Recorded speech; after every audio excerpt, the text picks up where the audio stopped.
Dr. Ken Landau. Thanks for watching. Let's talk about albuterol. Albuterol, sometimes sold as the trade name of Ventolin or ProAir or Proventil. Outside the United States, albuterol is known as salbutamol.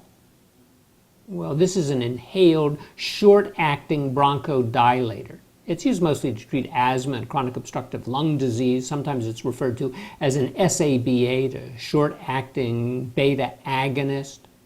It was patented in 1966, commercially available in Britain in 1969, United States. FDA approval 1981, went generic in 2019. It's about the 10th most frequently prescribed medicine in the United States, more than 50 million prescriptions each year for the drug. It's on the World Health Organization list of essential medicines. And now it's in critically low supply because of the coronavirus epidemic. Now, the medicine is typically used to either treat or prevent bronchospasm in adults and children over age 4 who have reversible obstructive airway disease, asthma. It's used to prevent exercise-induced bronchospasm, same age group. Can be part of the therapy for chronic obstructive lung disease, and it's one of the most commonly used medicines is rescue inhalers. So when your asthma flares up, when your COPD flares up, very frequently used. You don't combine the medicine, by the way, with any other short-acting bronchodilator. Off-label, sometimes it's used in preventing premature deliveries. It can be used intravenously by obstetricians as what's known as a tocolytic. But now the calcium blockers like nifedipine have sort of replaced it. They seem to be more effective and better tolerated. Can be used if your potassium in your bloodstream is a little bit too high. It can be used to reduce the potassium. It causes the potassium to go into the cells, get out of the blood. And some people develop chronic cough. And we can't find the explanation for the chronic cough. Sometimes it seems like it has a bronchospastic component, but for those individuals who have this chronic cough, relatively common condition, it might be that the albuterol is a helpful solution, either by itself or combined with Atrovent. Now, supposedly, you're supposed to use the medicine, take 2 inhalations through your mouth, not your nose. You do that every 4 to 6 hours when needed. You wait 60 seconds between the first and the second inhalation. Some people only need 1. If you're using it to prevent exercise-induced asthma, exercise-induced bronchospasm, typically it's 2 sprays, minute apart, 15 to 30 minutes before you exercise. When you get a new canister, or if you have one that's been laying around and you haven't used it for 2 weeks, you need to prime it. So you shake the canister, always shake it before you use it. Shake the canister, and then you use 3 sprays that you just spray into the atmosphere. Also, it comes with a little plastic container where you put the canister. You should wash that for at least 30 seconds. You shake off any excess water. You let it air dry. You do that at least weekly. That helps prevent some of the medicine building up and blocking the egress, blocking the ability of the medicine to get into your lungs. So that's obviously very important. And all of these plastic containers are individually made for the particular medicine, so you don't exchange it with some other kind of a drug you have. Now, after you've primed the medicine, you fully exhale. You put it between your lips, the mouthpiece between your lips. You close your lips around it. You start to inhale slowly through your mouth. You press down on the canister. That puts some of the spray into your breath. You keep on breathing. You take the canister out. You hold your breath for 10 seconds, and then you breathe out slowly. And if necessary, you repeat it. Each canister has about 200 activations, has a little counter. It displays the number that you have left. When you get down to about 20, go get a new one. When it's 0, obviously throw it out. If it's expired, throw it out. You always want to keep one on hand if you happen to have asthma, just because you never know when you're going to have an attack. Each activation releases 108 micrograms of albuterol into your lungs. Multiple dose forms are available, so it comes as the meter dose inhaler, the one that's most common, but it also comes as a nebulizer, comes as immediate release and extended release pills, also comes as a syrup, and it is in the container with a propellant. So you have to be able to get the medicine out of the container into your lungs. That's the HFA. That's the propellant that's in the container. It replaced the chlorofluorocarbons, the CFCs. That was the Clean Air Act in January 2009. It was mandated no more CFCs. Well, the medicine itself, the albuterol, comes as two molecules, mirror image of each other. One is called the R enantiomer, that's the active one, and then it has the S enantiomer, that's inactive. But what it does is it can reduce the clearance of both the R and the S, and that allows the S to build up a little bit. And sometimes if the S builds up, even though it's totally useless, well, it can build up and lead to some airway hyperreactivity, and that can lead to some inflammation and cause other kinds of problems. Now, there are some warnings that you have to know about with using the medicine. So sometimes when people first use the medicine, you can get an actual paradoxical spasm of the breathing tube, so they can constrict even further. Sometimes that happens when you first use a new container. Well, if that happens, obviously don't use it and have a spare some other kind of medicine around that you can use. And then you have to be a little bit concerned about how frequently you're using the albuterol. If it seems like you're using it a little bit more than normal, or even a lot more than normal, that might lead to reevaluation of the treatment that you're receiving, because your asthma might actually be deteriorating. And if your asthma deteriorates, it can do that acutely over the course of a couple of hours, or it can do it chronically over the course of some days, and that can put your life at risk. So you want to make sure that you're staying up with the appropriate treatment for the kind of asthma that you're suffering. And it's not a substitute for the steroids. So it's thought that when you use the medicine like albuterol and it relieves the symptoms, that's enough. No, it isn't enough. That just treats the symptom. That doesn't treat the disease. You need an inhaled corticosteroid. That's actually even more important than the albuterol oftentimes, especially in people who have the chronic asthma. We reserve the albuterol mostly for rescue. Well, it causes potassium to go down, as I mentioned before, and it causes an intracellular shunting of the potassium, but that could lead to some adverse cardiovascular effects if you get too low potassium in the bloodstream.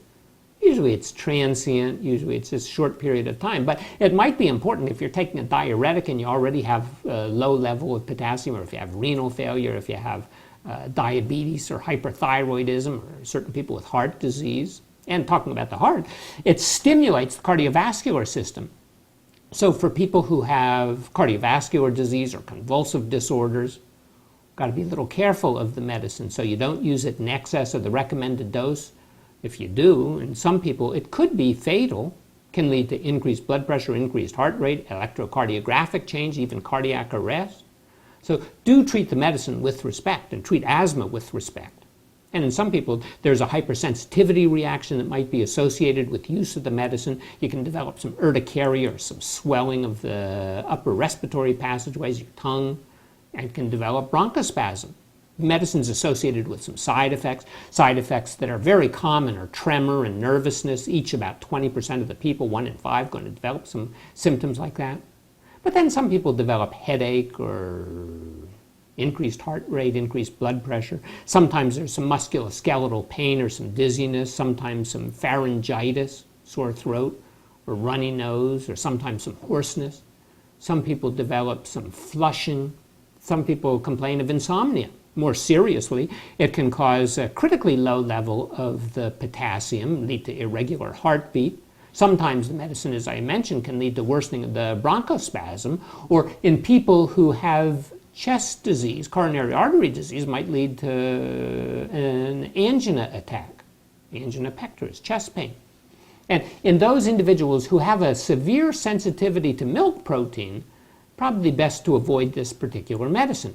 Now, interactions, as I said, it potentiates the action of other short-acting bronchodilators, so you don't combine the two. And beta blockers are very frequently used. Well, here we're using a beta stimulant, so we don't want to combine it with a beta blocker. So people who are taking the beta blockers like propranolol, atenolol, carvedilol, those sorts of medicines, well, they counteract each other.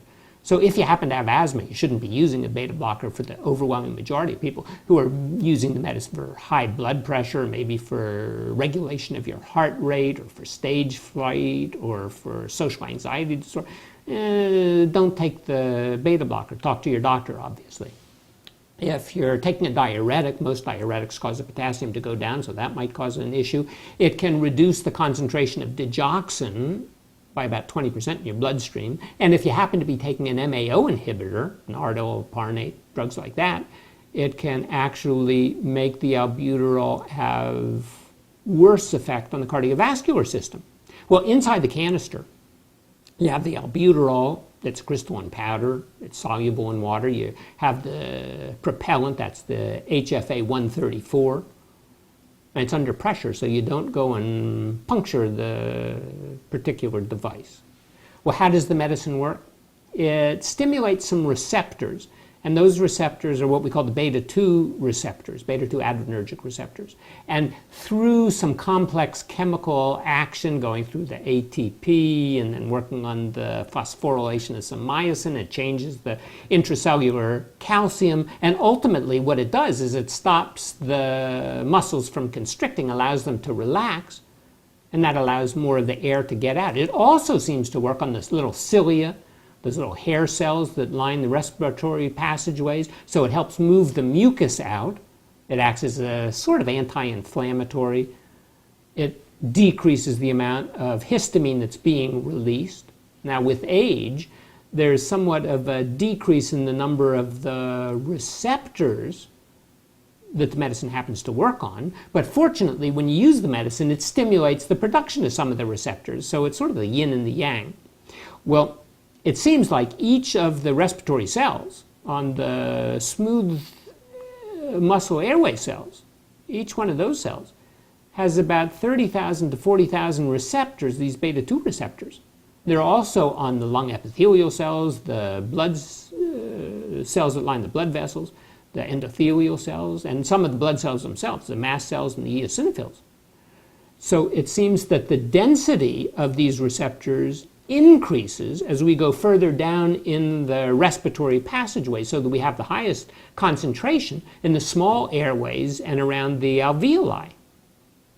Well, the medicine does indeed work on the smooth muscle cells in the respiratory passageways, but unfortunately some of those beta-2 receptors also happen to be in the heart and in the areas of the circulatory system. So when you're using the medicine, in some people you're going to have a significant cardiovascular effect. Probably somewhere between 10 and 50% of the receptors are in the vascular system. Well, most of the medicine is going to stay inside the airways, doesn't really get absorbed. Only a little bit can get into the blood. Seems the half-life is only 6 minutes. It's filtered out by the kidneys pretty quickly. It can cross the blood-brain barrier, so you can have about a concentration inside the brain of about 5% of what it is in the blood. But remember, it's very small in the blood. And in the brain, it seems like it's concentrated in the pituitary gland and the pineal gland, about 100 times greater than it is in the rest of the brain. Now that HFA, the propellant, doesn't seem to have any positive effect. It just is a propellant. But sometimes it can lead to tremor or dyspnea, shortness of breath, or excess saliva production, or even some difficulty walking. Structurally, it's related to the CFCs. There doesn't seem to be any special harm in pregnancy, but in animal studies, it's been associated with an increase in the incidence of cleft palate.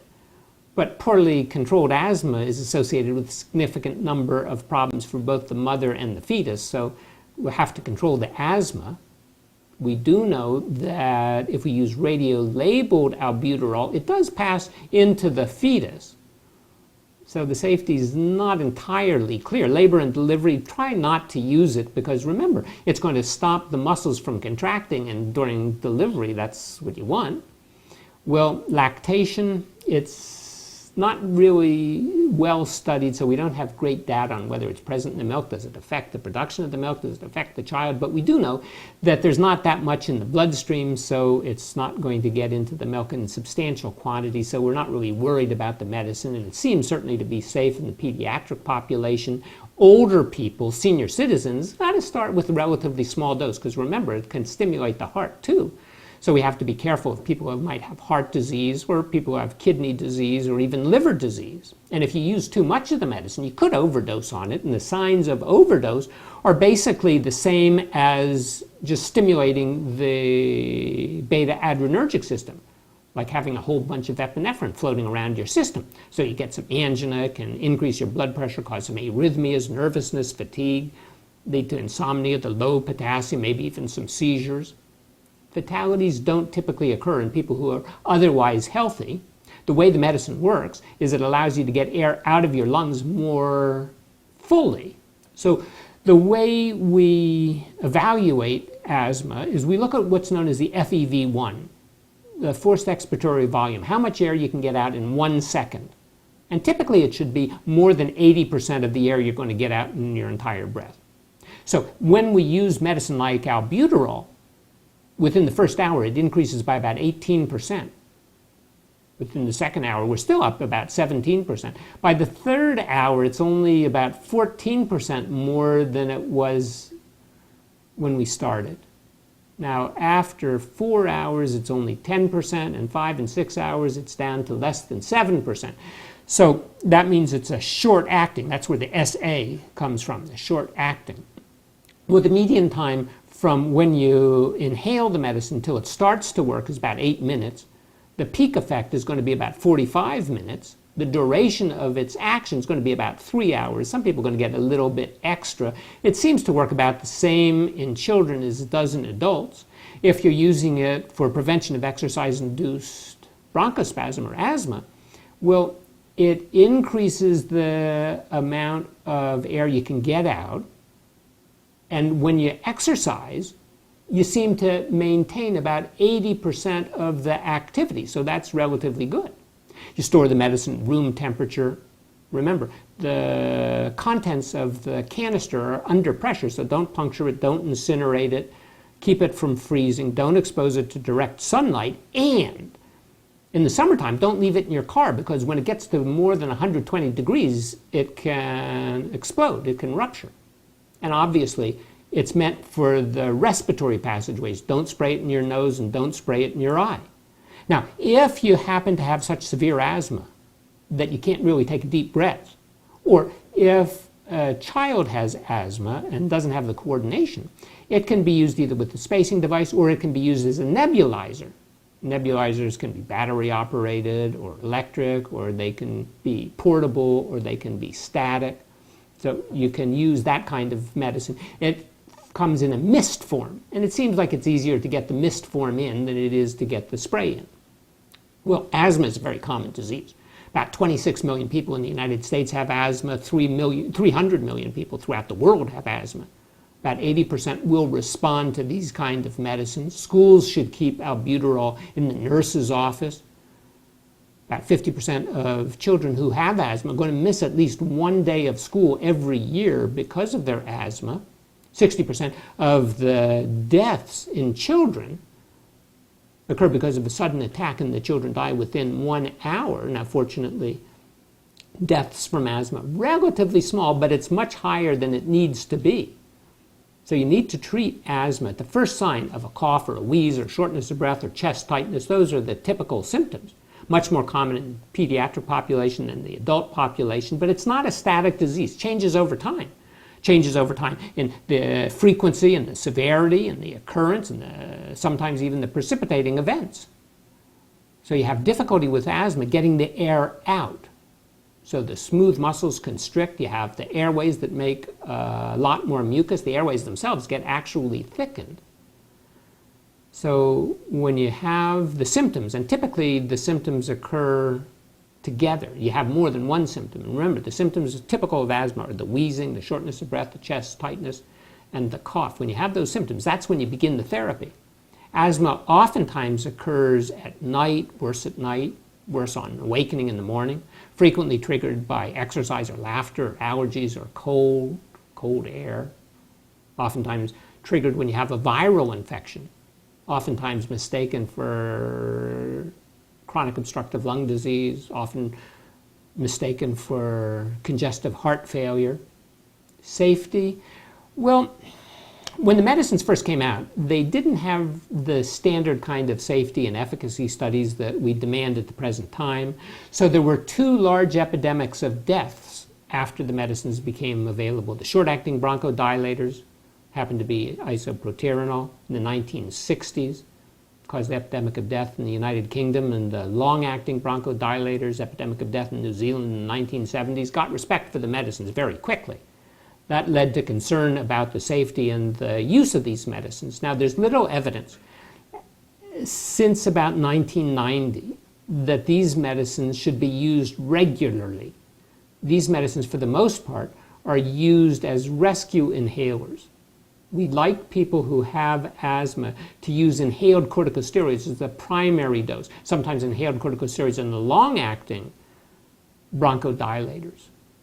The medicines like albuterol, yes, they can be used, but if you're going to use them frequently, they should be used with an inhaled corticosteroid, because we need to remember that some people who use the short-acting bronchodilators like the albuterol think that the lack of symptoms is equivalent to the lack of disease, and that's not true.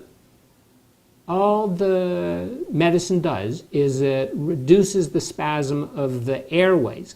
But if it allows you to continue some of the provocative activities, like cigarette smoking or being around whatever the precipitating agent is, well, you're going to have ongoing inflammation inside your lung, and you actually can get worse over a period of time.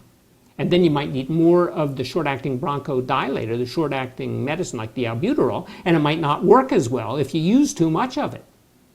So you do have to treat the medicine with a lot of respect. It seems like adults have less tendency to develop asthma, oftentimes because of more rigidity of the airways. Sometimes it's due to the remodeling of the bronchoconstrictor apparatus. Sometimes it's due to you're just less allergic to things. Sometimes it has to do with a decreased number of either the inflammatory cells or the receptors, those beta-2 agonist receptors.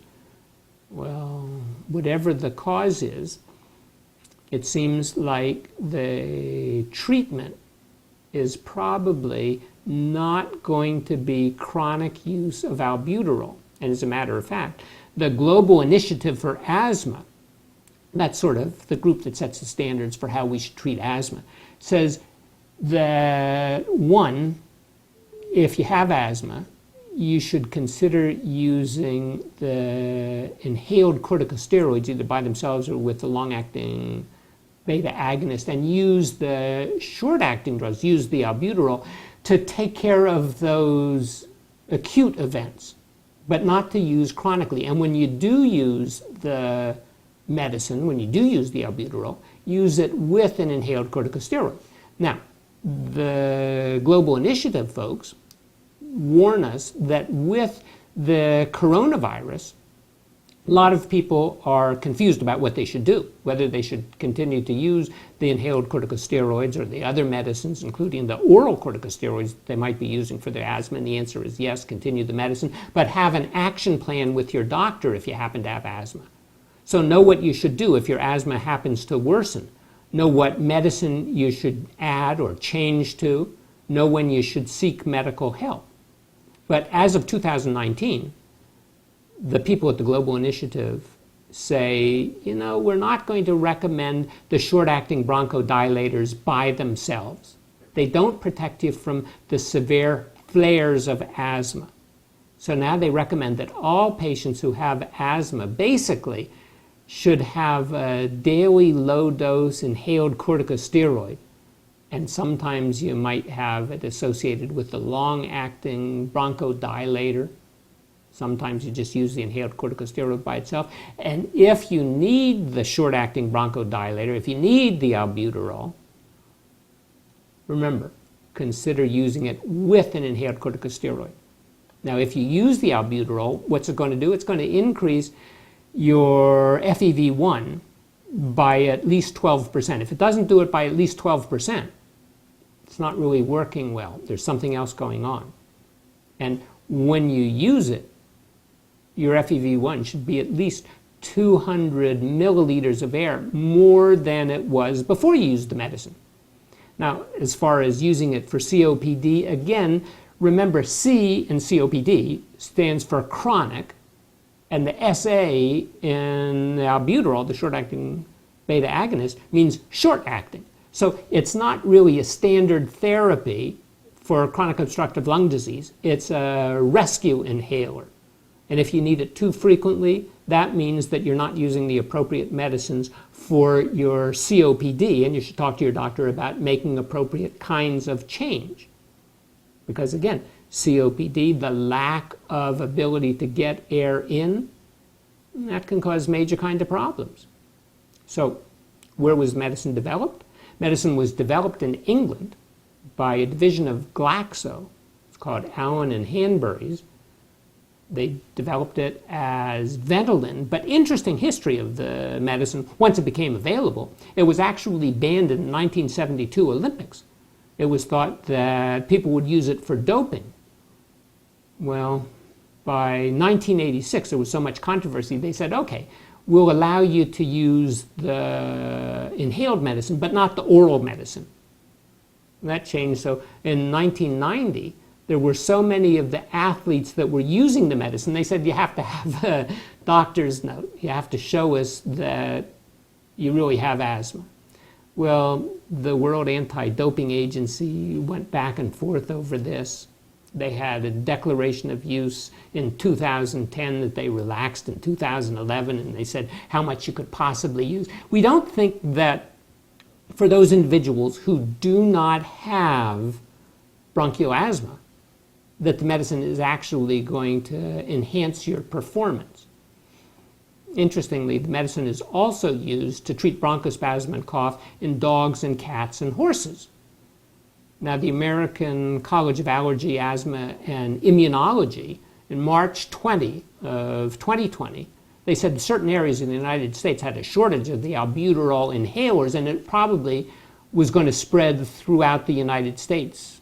And that was because of the coronavirus infection, and indeed it has. How much does the medicine cost? Well, you can go into a drugstore and buy it for cash, anywhere between about $45, $80, but with a coupon from GoodRx, $20 to $30 a canister. If you want the name brand, the ProAir, the Ventolin, and the Proventil, will cost considerably more. So basically, there you have it. Albuterol. It's a short-acting bronchodilator. It's very popular. Probably better used in combination with an inhaled corticosteroid, or better yet, just use the inhaled corticosteroid to prevent the asthma attacks, or maybe sometimes the inhaled corticosteroid and the long-acting bronchodilator, for routine control anyway. For acute exacerbation, short-acting bronchodilators, albuterol, very important. Can be taken at even a higher dose than I mentioned before when it's necessary for the acute exacerbation. You could use it every 20 minutes for an hour. You could use anywhere between 4 and 10 puffs. Sometimes use a spacer. Additionally, you might have to use oxygen, might have to use some steroids in addition, corticosteroids. It's used much less frequently in COPD because remember, the medicine only lasts for about 3 hours. Preferred therapy is a long-acting bronchodilator combined with a long-acting muscarinic agonist, LAMA it's called. They're more common than using the short-acting bronchodilators. So anyway, appreciate your watching. Thank you. If you have any questions, let us know. Please tell a friend. If you enjoyed the show, consider subscribing so you'll be noticed as we post new videos. I appreciate your interest. I'm Dr. Ken Landau.